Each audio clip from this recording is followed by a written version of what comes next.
कविताओं की ये बयार है, ये काव्य कुंज रसधार है। कविताओं की ये बयार है, ये काव्य कुंज रसधार है। ये गीत गजल का प्यार है, ये काव्य कुंज रसधार है। पावनता से गुलजार है, ये काव्य कुंज रसधार है। काव्य कुंज के आज के इस कार्यक्रम में मैं कवि राजीव शर्मा एक बार फिर उपस्थित हूँ। आप सभी का हार्दिक स्वागत करता हूँ, वंदन करता हूँ, अभिनंदन करता हूँ। आज हमारे बीच काव्य पंखुड़ी सेगमेंट में उपस्थित हुए हैं कर्म सिद्धांत की व्याख्या लेकर, यानी कर्म सिद्धांत पर कविता लेकर बीके संजय भाई जी, जो ORC दिल्ली से हमारे बीच पधारे हैं।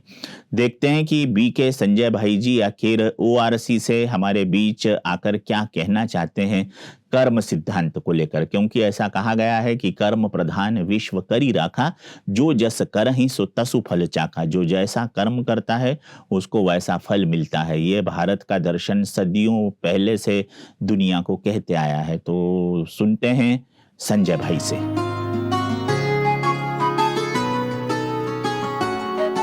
ईश्वर है सृष्टि का नियंता, सृष्टि का विधान है बनाया। कर्म का फल समय अनुसार हर जीव ने है पाया। कर्म क्षेत्र है ये संसार सारा, इसलिए श्रेष्ठ कर्म करना शिव बाबा सिखाने हमें है आया। जैसा बोएंगे वैसा काटेंगे, हर कर्म का फल मिलेगा। यह सृष्टि का नियम है बनाया, यह सृष्टि का नियम है बनाया। सोच समझ कर संकल्प है चलाना, एक एक संकल्प हिसाब है बनाता। संकल्प का फल मिलता संकल्प से, इसलिए जीवन में तनाव है आता। बोल का फल मिलता बोल से, इसलिए कोई हमें कड़वा है बोलता। कर्म का फल मिलता कर्म से, इसलिए सुख दुख जीवन में आता, इसलिए सुख दुख जीवन में आता। माना कि आज के संसार में झूठ ज्यादा देखने में आया, झूठ बोलकर आगे बढ़ता कहीं कहीं है पाया। सृष्टि के सर्वोच्च न्यायाधीश परमात्मा ने सत्य का पाठ है पढ़ाया। झूठ बोलकर कोई भी जन्म जन्म की बाजी जीत ने पाया। तेरे मेरे के जाल में आकर पक्षपात कभी ना करना, धन के लालच में आकर किसी का अहित कभी ना करना।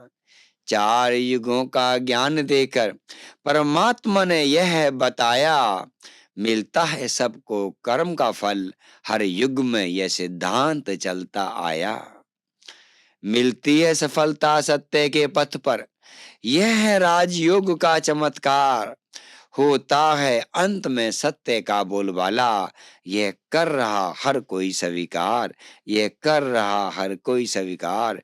झूठ के पथ पर चलने वाले की होगी अंत में हार, नहीं मिलेगा कभी उन्हें जीवन में सुख शांति उपहार, सुख शांति उपहार।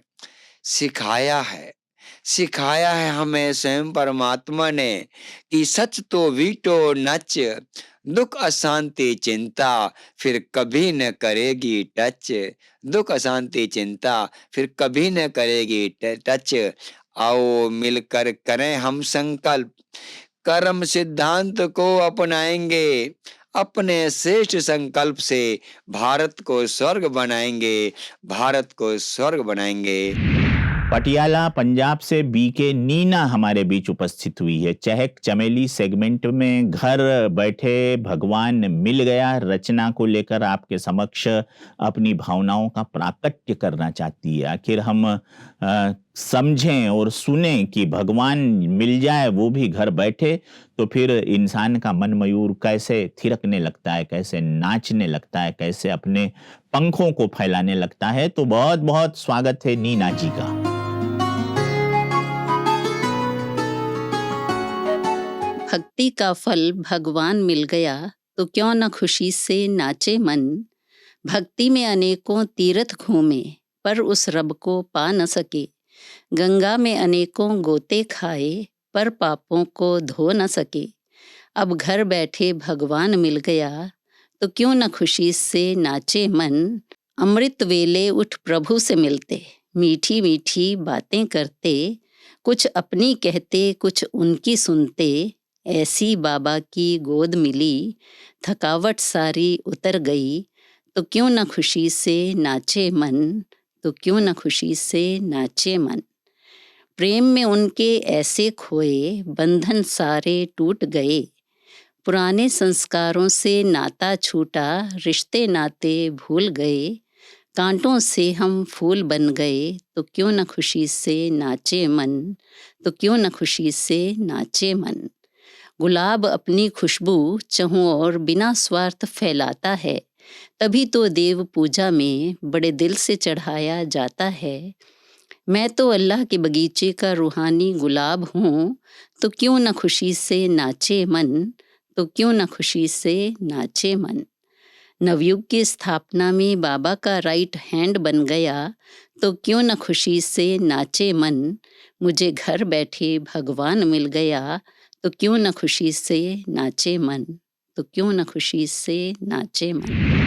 विविध बहार ये महत्वपूर्ण सेगमेंट है हमारे काव्य कुंज का। आइए देखते हैं आज के इस सेगमेंट में कौन कवि उपस्थित होकर किस तरह की रचना के माध्यम से आपके दिलों को दस्तक देना चाहता है। थोड़ा हंसिए, थोड़ा मुस्कुराइए और थोड़ा मटकते हुए, गुनगुनाते हुए आनंद लीजिए विविध बहार का।